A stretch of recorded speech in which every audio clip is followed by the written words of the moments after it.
चलिए next topic की तरफ चलते हैं, which is your prime number. Okay, अब आपको पता है कि प्राइम नंबर्स क्या होते हैं। तो प्राइम नंबर्स होते हैं आपके कोई भी पॉजिटिव इंटीजर अगर मैं लेती हूँ, let n be greater than 1, so is said to be is said to be prime if there exist exactly two positive divisors। Okay, अब ये बचपन से रटते आ रहे हैं।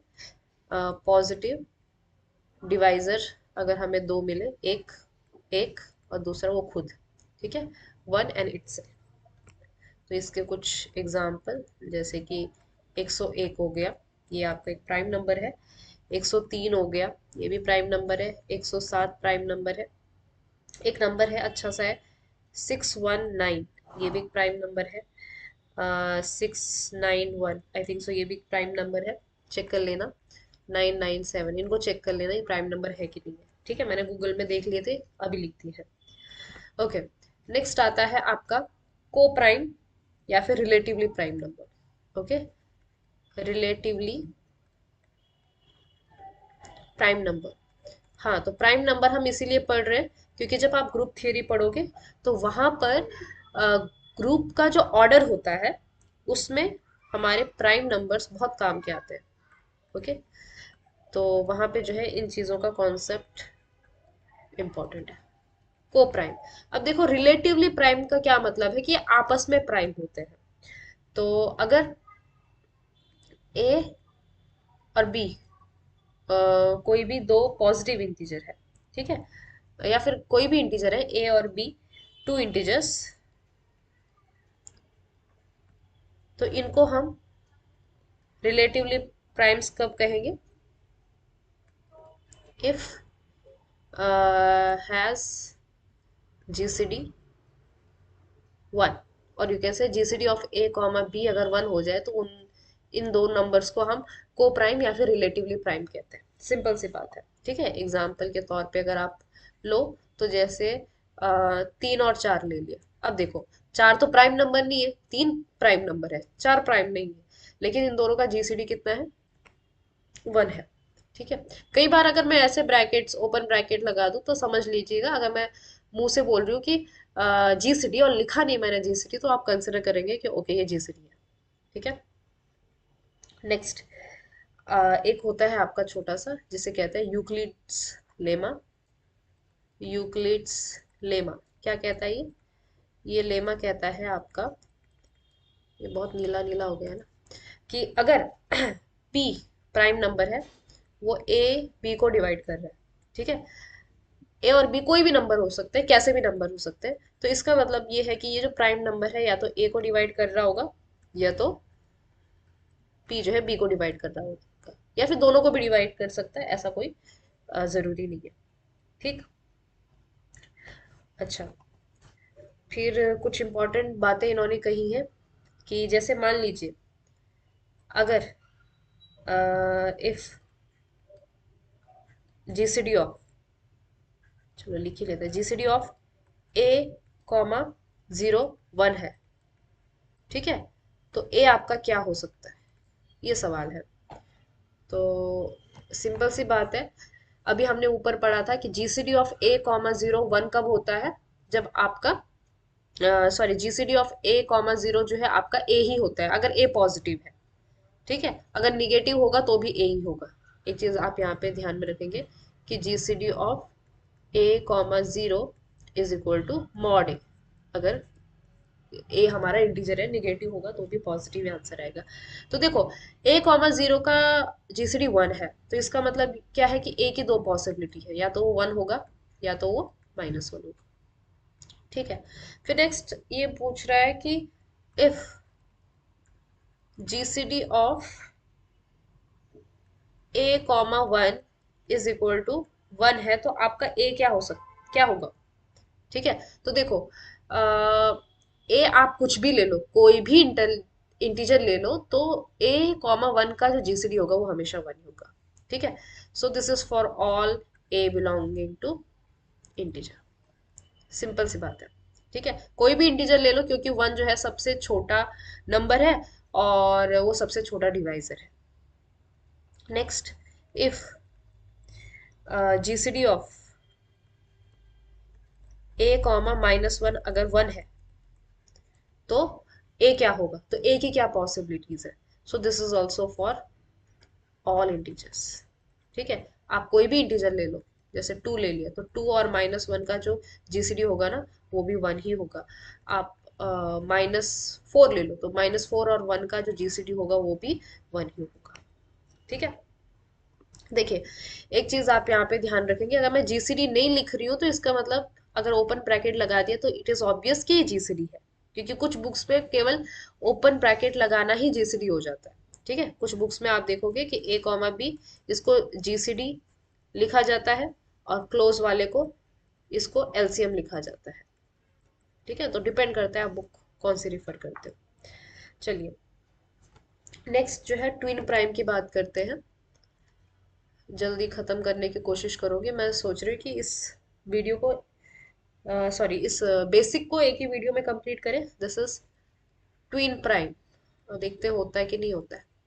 सो ट्विन प्राइम, ओके, तो यहाँ पे प्राइम नंबर की ही प्रॉपर्टी है ये। तो मान लीजिए दो प्राइम नंबर है। ठीक है, टू प्राइम नंबर है आपके, एक है आपका पी और एक है आपका P dash.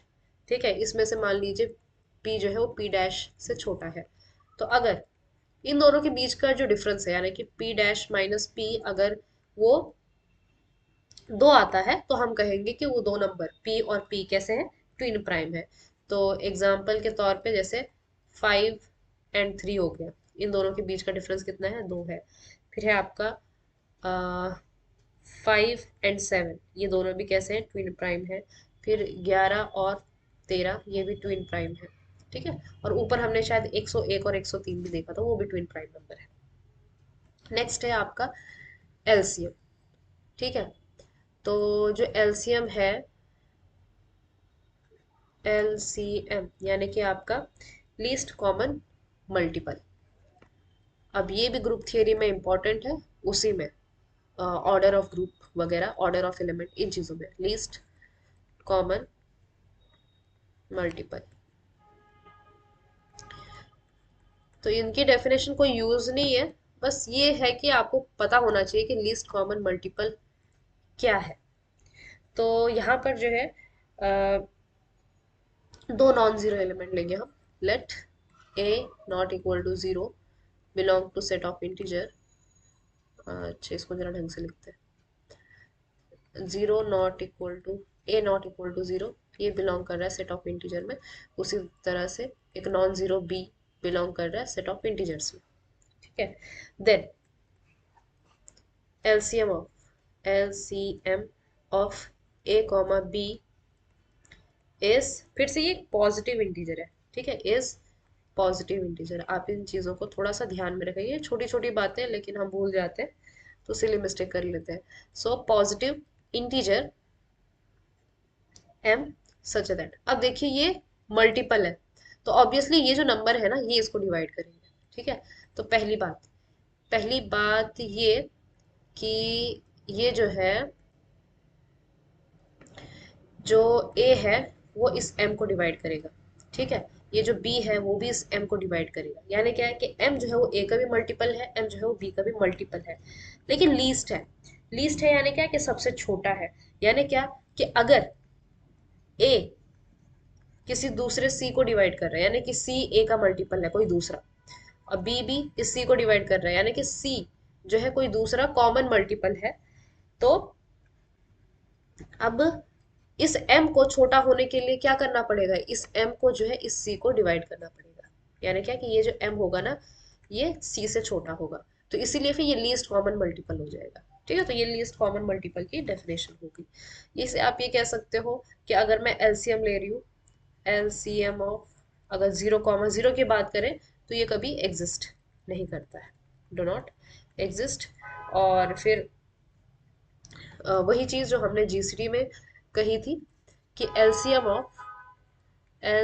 Of A comma B is equal to LCM of minus A comma B is equal to LCM of A comma minus B is equal to LCM of minus A minus B.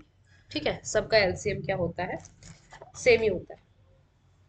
Okay, फिर जो है आपने school में भी ये चीज पढ़ी होगी, यहाँ पे भी थोड़ा सा ध्यान में रख दीजिए कि एलसीएम जीसीडी और दो नंबर के बीच का क्या रिलेशन है। ठीक, अगर नंबर मान लीजिए दोनों पॉजिटिव है, ठीक है, तो आप ये चीज जानते हैं कि LCM of A comma B into G C D of A comma B, ये किसके बराबर होता है, इन दोनों का नंबर का प्रोडक्ट जो है वो नंबर के प्रोडक्ट के बराबर होता है। और मान लीजिए ये ए नॉन जीरो है, बी नॉन जीरो है, मतलब क्या कि ए और बी निगेटिव भी हो सकते हैं, तो उस केस में एलसीएम भी पॉजिटिव होता है, जीसीडी भी पॉजिटिव होता है, तो दोनों का आंसर वैसे पॉजिटिव आना चाहिए, तो यानी कि इस केस में ये ए डॉट बी का मॉड आएगा।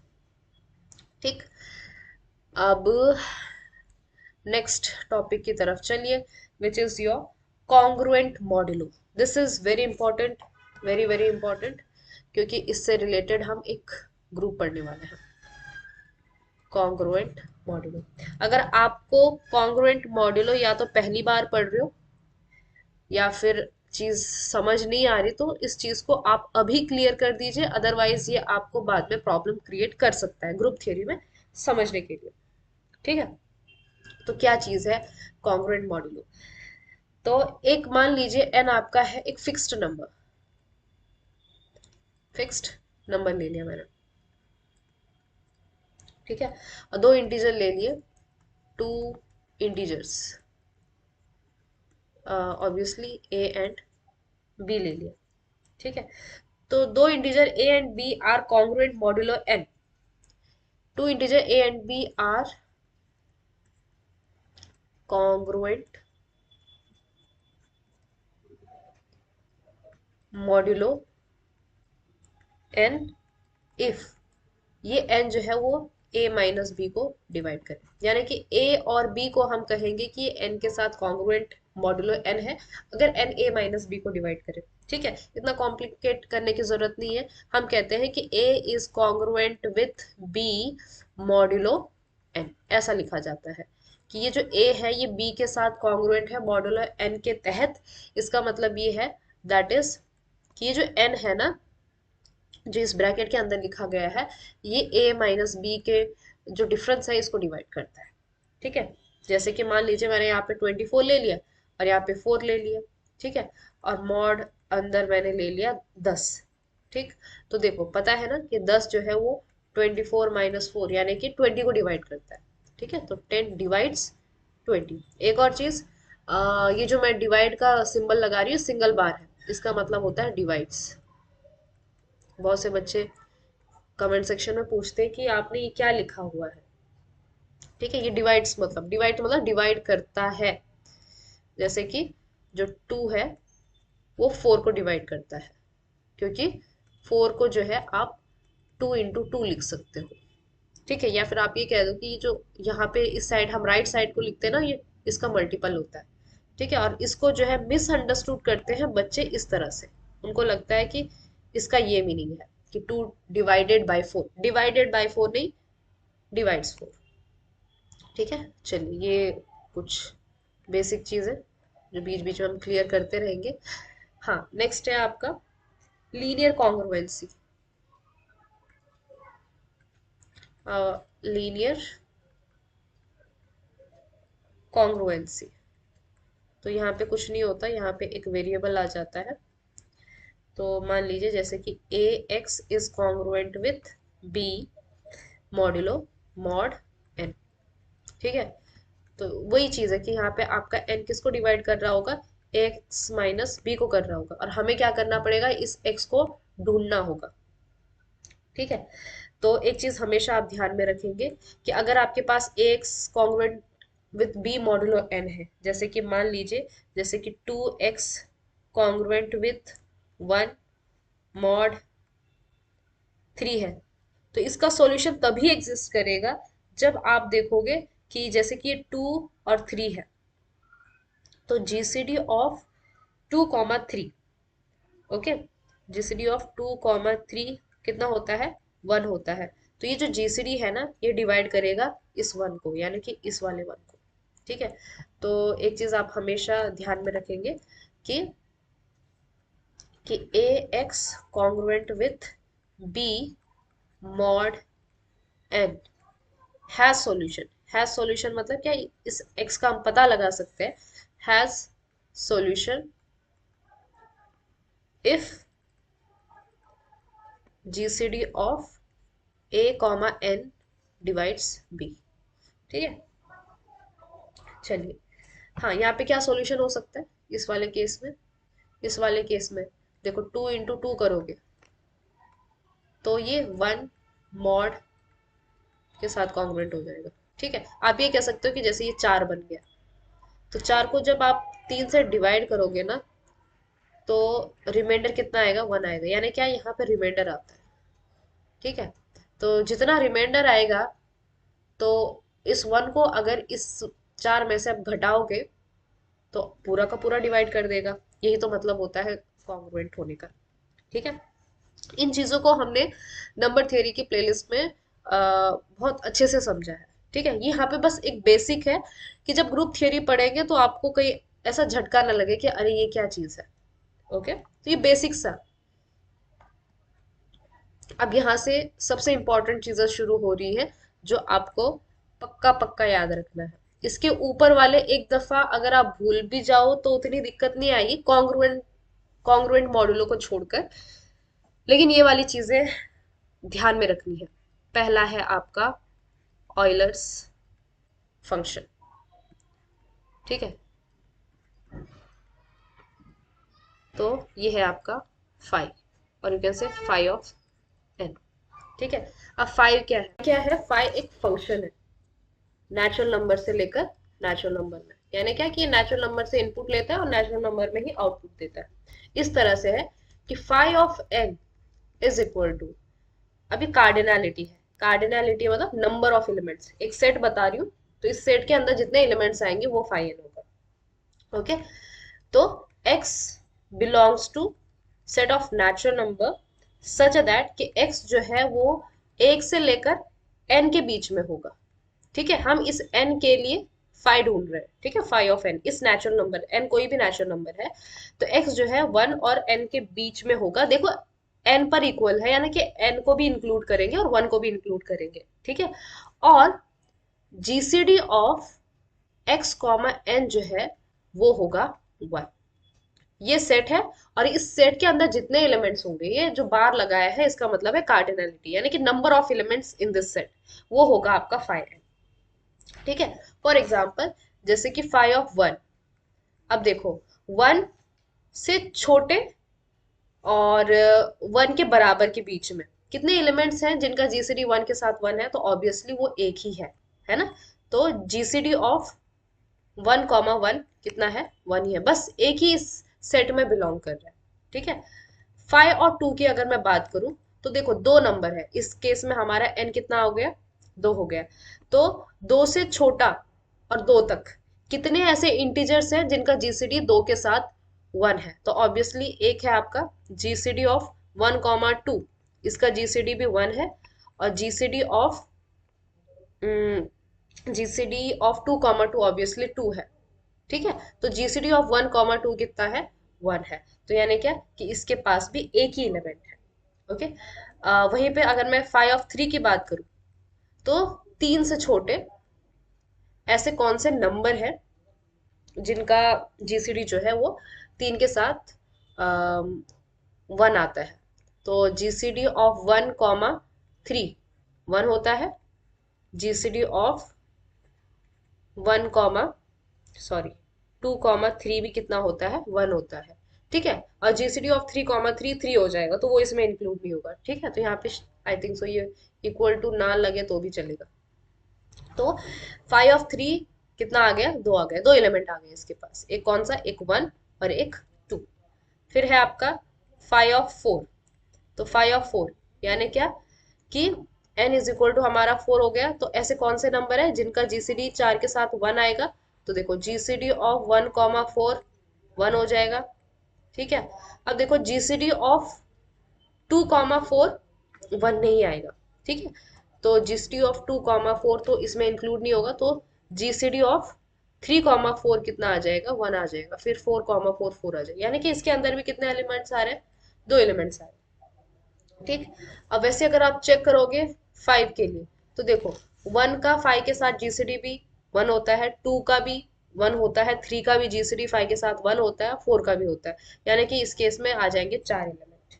ठीक, अब सवाल ये है कि आप ये कब तक करते बैठोगे, इसका क्या कोई फॉर्मूला है? तो है। यहाँ से आप एक चीज नोटिस करोगे कि फाई ऑफ पी, जहाँ पे P prime number, it is always P minus 1। जैसे कि आपने 5 के केस में देख ही लिया, ये कितना आया? 5 - 1 आ गया। ठीक है, क्योंकि प्राइम नंबर क्या होता है, इसका केवल एक ही डिवाइजर, दो डिवाइजर होते हैं, एक वो खुद और एक 1। तो जितने भी सारे नंबर्स होते हैं ना, उनके साथ 5 से छोटे, यानी कि प्राइम नंबर अपने आप से जितने भी छोटे नंबर होते हैं उनके साथ जीसीडी 1 देता है। जैसे कि आपने ये केस भी देख लिया होगा। तो यहाँ पे भी जो 2 है वो कैसे आया? 3 - 1 करके आया। ठीक है, ये 2 ये कैसे आया? 2 - 1 करके आया है। ठीक है, तो अगर प्राइम नंबर होगा तो उसका जो फाई फंक्शन होगा, फाई ऑफ पी, वो कितना आ जाएगा? p - 1 आ जाएगा। ठीक है, उसी तरह से phi of m, not comma, this is m.n। ठीक है, मल्टीप्लाई m.n को आप जो है फाई ऑफ m.फाई ऑफ n, यानी कि सेपरेट कर सकते हो। अगर ये होगा कि जीसीडी ऑफ m, n अगर 1 होगा तो आप फाइव फंक्शन को सेपरेट कर सकते हो इस तरह से। ठीक है, उसके बाद फाइव ऑफ पी की पावर के, ये इंपॉर्टेंट चीजें हैं, ये हमें बड़े बड़े नंबर्स का फाइ निकालने के लिए काम आता है। तो पी की पावर के, इसका जो फाइ आता है वो आता है पी की पावर के माइनस पी की पावर k - 1। फॉर एग्जाम्पल, एक एग्जाम्पल के तौर पे अगर आपको दिखाया जाए कि मैं एक नंबर लेती हूँ n 100। ठीक है, तो 5 of 100 क्या होगा? अब आप काउंट तो नहीं करते बैठोगे जैसे हमने यहाँ ऊपर किया था कि कौन कौन से नंबर है जिनका जीसीडी 1 आ रहा है, तो आप इस 100 के प्राइम फैक्टराइजेशन निकालिए। तो ये किस तरह से लिखा जा सकता है? 100 को किस तरह से लिखा जा सकता है? 25 × 4। ठीक है, यानी क्या हाँ, कि 25 × 4 लिखा जा सकता है। ठीक है, यानी कि मैंने इसको कैसे लिखा?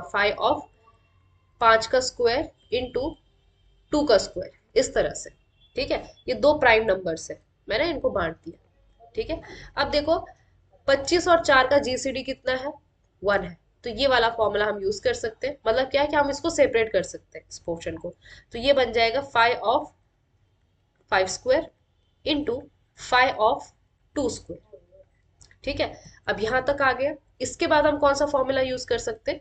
ये वाला, कि 5 जो है वो प्राइम नंबर है और प्राइम नंबर की पावर के है, यानी क्या कि यहाँ पे क्या कह रहा है कि जो भी पावर वो है उसमें से वो माइनस कर दो, 5 की पावर 2 - 1, इस तरह से जो भी पावर है उसमें से एक माइनस कर दो, इनटू वैसे 2 की पावर 2 माइनस 2 की पावर 2 - 1, यानी क्या कि 5 की पावर 2 25 हो गया, और 5 की पावर 2 - 1 है कि 5 की पावर 1 यानी कि 5 हो गया, इनटू 2 का पावर 2 यानी कि 4 माइनस 2 का पावर 1 यानी कि 2, which is equal to 25 - 5 is 20 into 4 - 2 is 2 which is 40।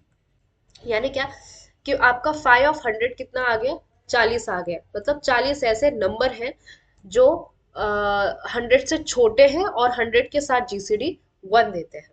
ठीक है, तो इस तरह से आप फाइ निकालना सीख गए हो। ठीक है, अब आप इसको जो है हमेशा याद रखोगे। ठीक है, so this is very very important. बचपन में लिखते थे ना ऐसे, दिस इज इम्पोर्टेंट बिकॉज आप, ये आपका काम आएगा कहाँ पर? ऑर्डर, ऑर्डर ऑफ ग्रुप में काम आएगा ये। ठीक है, तो वहां पे आप इस चीज का यूज करोगे तो ये चीज आप ध्यान में रखोगे।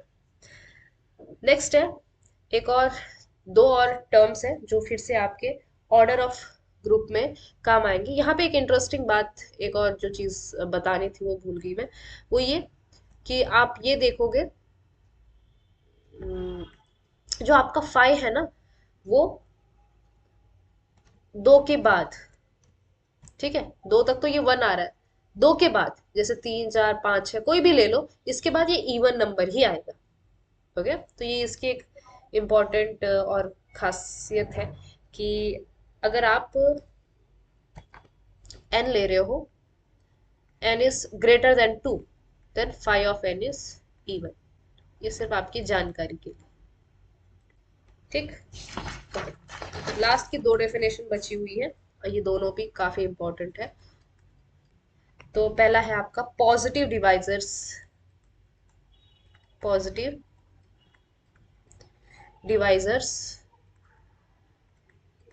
ऑफ n, यानी कि n के कितने पॉजिटिव डिवाइजर होंगे, कौन से होंगे ये तो नहीं, लेकिन कितने होंगे। जैसे कि ये चीज है, ये भी हमको बता रहे कि कितने हैं, कौन से हैं के लिए ढूंढना पड़ेगा, ठीक है, लेकिन कितने पॉजिटिव डिवाइजर्स होंगे ये चीज हमें बताती है ये फॉर्मूले। तो देखो कोई भी n है, इसको आप जो है प्राइम फैक्टराइजेशन के रूप में लिख सकते हो, यानी क्या, p1 की पावर अल्फा वन, p2 की power alpha two, up to so on. मान लीजिए pk है और pk की पावर अल्फा k है, तो प्राइम फैक्टराइजेशन के रूप में लिख दिया, ठीक है। तो number of positive divisors, positive divisors of n, इसको डिनोट किया जाता है टाउ ऑफ n से, ठीक है। तो this is denoted by tau of n, इस तरह से। तो ये किसके बराबर होता है, बहुत सिंपल सा फॉर्मूला है इसका, दिस इज इक्वल टू कि आपकी जो पावर्स है ना उनमें एक एक ऐड करते जाओ और मल्टीप्लाई करते जाओ। यानी क्या कि हमने ये ले लिया इसका प्राइम फैक्टराइजेशन ले लिया। तो अब देखो P1 की पावर कितनी है, अल्फा वन, अल्फा वन में वन ऐड कर दो, मल्टीप्लाई करो। P2, P2 की पावर कितनी है, अल्फा टू है, इसमें वन ऐड कर दो, मल्टीप्लाई कर दो, एंड सो ऑन, ये करते जाओ अल्फा के प्लस वन तक। तो ये सबसे सिंपल सा फॉर्मूला मुझे लगता है टाउ एन का, ठीक है। अब ये है पॉजिटिव डिवाइजर्स, और यहीं पे हमारा सबसे लास्ट पॉइंट आता है सम ऑफ पॉजिटिव डिवाइजर्स, यानी कि यही हमारे जो डिवाइजर्स हैं, इनके जो ये डिवाइजर्स हैं इनको अब ऐड करना है। Okay, so next formula is for sum of positive divisors. Okay, तो इसको डिनोट किया जाता है सिग्मा ऑफ एन। अब आपको पता है सिग्मा समेशन के लिए यूज होता है, इसलिए यहाँ पे समेशन के लिए यूज हुआ है। तो यहाँ पे फिर से जो है n दिया गया हमारा, n is equal to p1 की पावर अल्फा वन, p2 की power alpha two, up to so on pk की पावर अल्फा के। ये हमारा n का प्राइम फैक्टराइजेशन है। तो सिग्मा ऑफ n, यानी कि n के जितने भी पॉजिटिव डिवाइजर्स हैं उनका समेशन क्या है, ये क्यों पढ़ना है, वही चीज ये भी आपका group of order of group के लिए यूज होगा, ठीक है। तो दिस इज p1 की power alpha one plus one, इसमें से माइनस वन कर देना है, p1 माइनस वन से डिवाइड कर देना है, इंटू p2 की power alpha two plus one, इसमें से वन माइनस कर देना है, और p2 माइनस वन से डिवाइड कर देना है। और इसी तरह से मल्टीप्लाई करते करते जाना है आपका लास्ट प्राइम नंबर p के, इसके पावर अल्फा के प्लस वन, इसमें से माइनस किया वन, और p के माइनस वन, ठीक है। सो ये है सम ऑफ पॉजिटिव डिवाइजर्स, ठीक। तो आज हमने जो ये पोर्शन पढ़ा, ये सारा जो पोर्शन था वो एक्चुअली आपकी नंबर थियरी का पोर्शन है। Okay, so this was number theory का पोर्शन था, but this is not number theory, पूरी नंबर थियरी नहीं है ये। नंबर थियरी बहुत है, इसमें बहुत कुछ है, चाइनीज रिमाइंडर थ्योरम है, विल्सन्स थ्योरम, ये सारी थ्योरम्स है। बट ये एक छोटा सा पोर्शन जो आपका किस में यूज होता है, ग्रुप थियरी में यूज होता है, ठीक है। तो यहाँ पे हमारा बेसिक कंप्लीट हुआ, और नेक्स्ट वीडियो में हम ग्रुप स्टार्ट करेंगे, ठीक है।